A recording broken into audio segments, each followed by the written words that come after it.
Hey guys, this is topic 8, risk and returns. So the first part of the semester was about fixed income, where we could predict our expected return with bonds, because bonds will pay out a coupon reliably.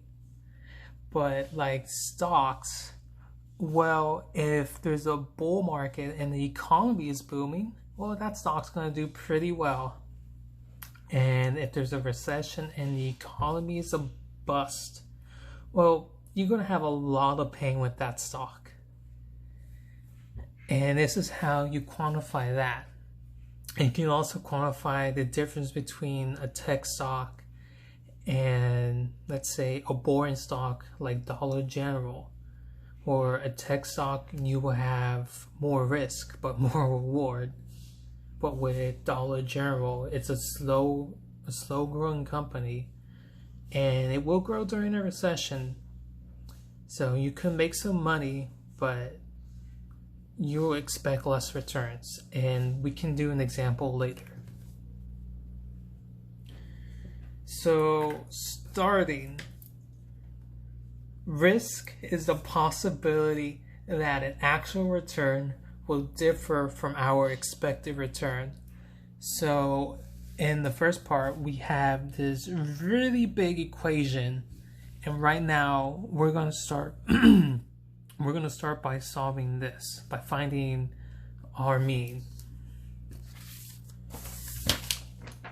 Expected return, okay.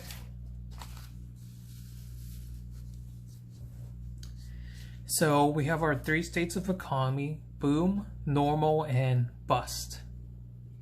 So there's a 35% chance the economy will be booming, a 55% of a normal economy, and a 10% we're going bust. There's going to be a recession. And here is the return of our stock. So if there's a boom in the economy, we're going to make 25%. That's pretty damn good. And during normal times, we're going to get a 10% return.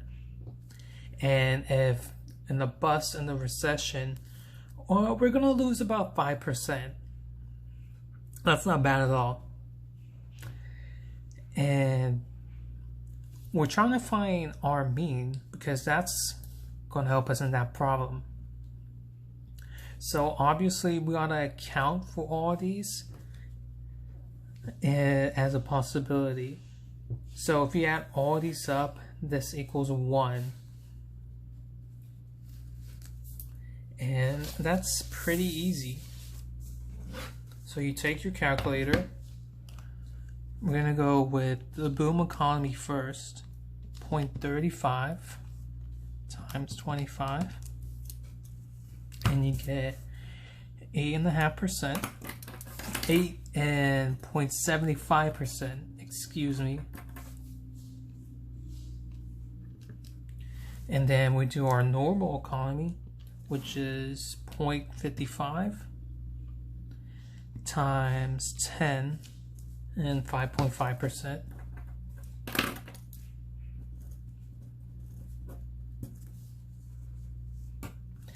And it's okay if you get a negative. We can deal with that later.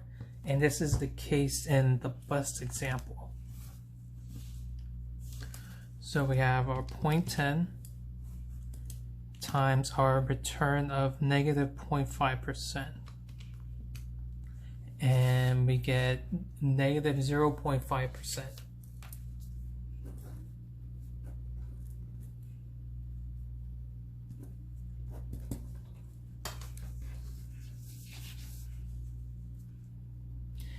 And this is, so we have our three scenarios and the percentages of each of them happening. So we just add them up.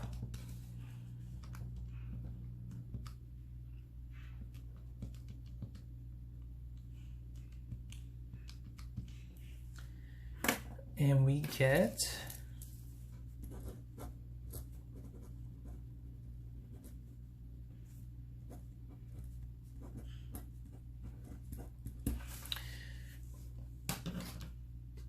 So our expected return would be about a 13.75%. And that's what we got on the sheet. You add all these numbers up and you get your expected return. Now we have the first piece of this puzzle. We can go on to the next page.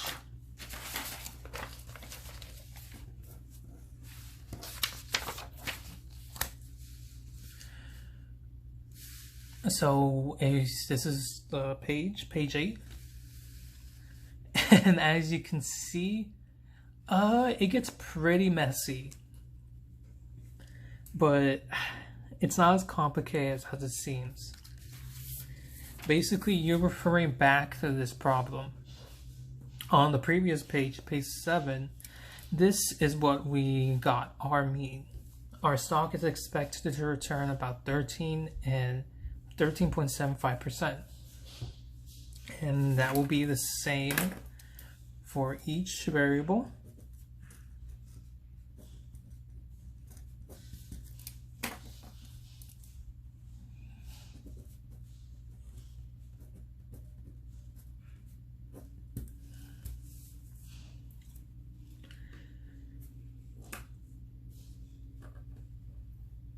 Okay. So for I, our expected expected return in a state. Okay.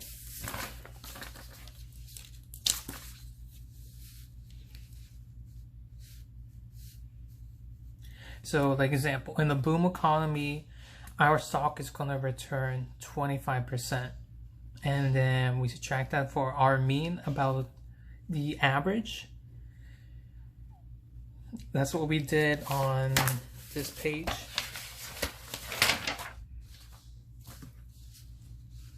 So we're accounting for boom, normal, and bust, 13.75%. And that's our mean, and that goes here. So our stock is expected to return 25% minus 13.5%.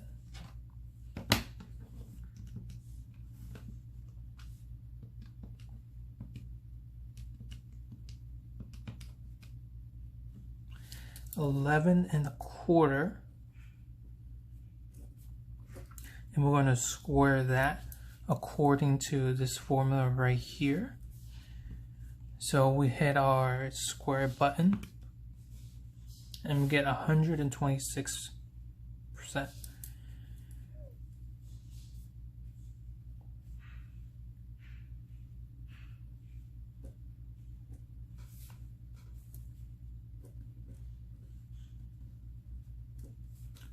Okay, but we're not done yet. So then we have to multiply it by our probability of this economic situation happening. So probability of a boom, normal, and bust. So the probability of a boom, it says so on page 7, but on page 8 it does show us there's a 35% chance that the economy is going to boom. So times 0.35.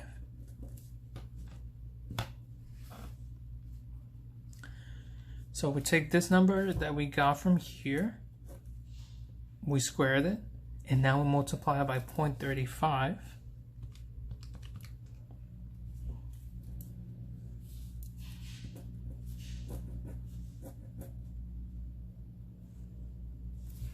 I'm going to round that up to 44.3. Okay, we're not done with this equation yet. So this is the first part. So when you see this funny looking E, it means sum. And we're going to add up the sum of each number we get from a boom, a normal, and a bust. Let me do this real quick. Normal economy, our stock will return about 10%. 10% minus 13 and 7.75 will give us negative 3.75. And it's okay we get a negative. That's the whole reason we square this, to get rid of it.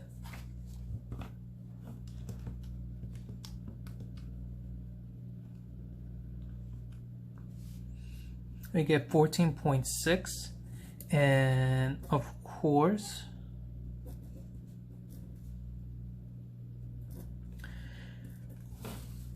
we did the inner part. We subtracted our expected return from our, how can I say, our expected return in the normal market from our expected return on average. And then, okay, then we squared it. We got this number. And now the probability of a normal economy happening. And it is 10%, 55%.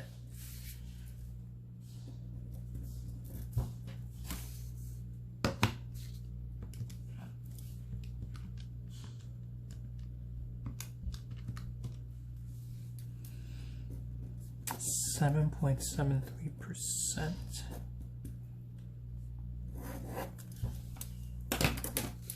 And you have to do this for each one, a boom, a normal, and a bust. So in the bust economy, so our stock, if the economy is bad, our stock is going to return negative 5%. Add those two together and we get 18.75% negative. We're going to square that because the formula tells us to do it. And it also gets rid of the negative, which is nice. 18.75 negative. Square that, please. 351.56%. And then the probability of this happening, there's a 10% the economy will bust. And we got that from this number right here.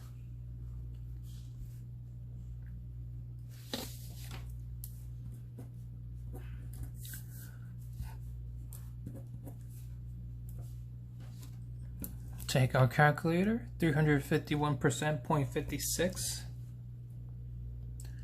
Times the probability of the economy going bust. We got 35.16%.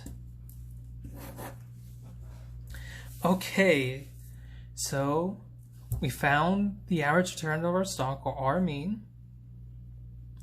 and then we did this part, and then we multiplied the probability of this scenario happening. And now it's time to add everything up.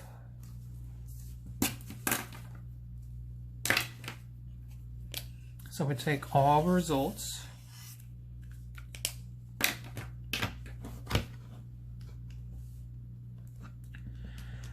$44.3 plus 7.73 plus 35.16.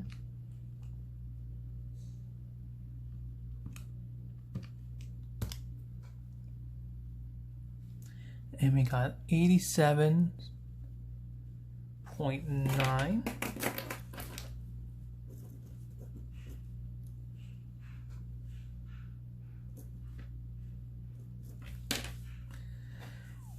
Okay, so we add everything together to get our variance. Like I said, we added up all our numbers that we got by doing this part of the equation. And now the final part, the final step is to cube it.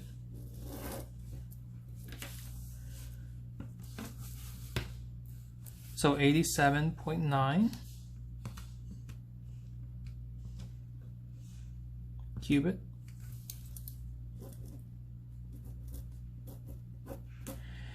And we have our standard deviation. My God. All right. And if you don't understand this, please ask our professor or talk to me about this tomorrow and I can explain this again. All right. Now for our bell curve. So we figured out our standard deviation. And we figured out on average how much this stock will move, and 13.75%. And we got that from all the way from the very beginning. Expected return, 13.75%. Now, standard deviation, it's this funny looking symbol. Looks like an O with some hair on it. And that tells us how much this stock will move. So, this is the easiest part. So, our standard deviation, we found that it's 9.37. So, for our first deviation, it's 13.75 plus 9.37.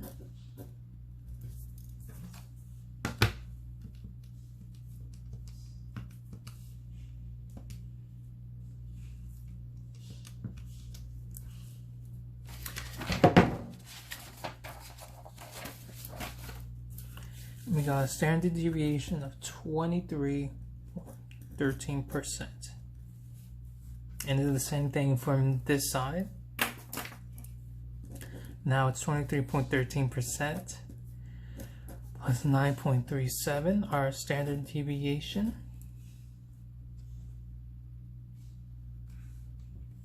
So 23.12 plus 9.37 and 32.49%.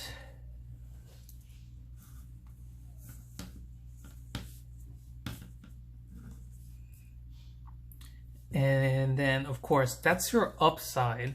And like every upside, a stock can have a downside.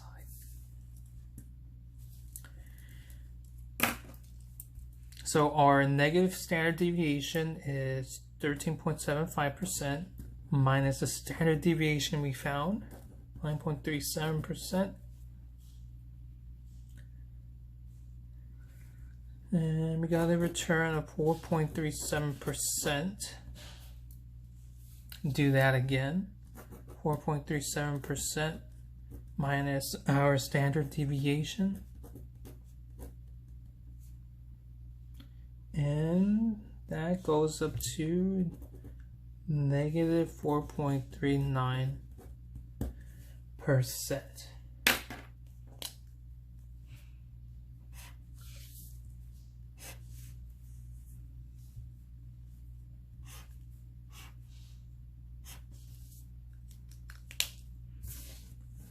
All right, that's pretty much it.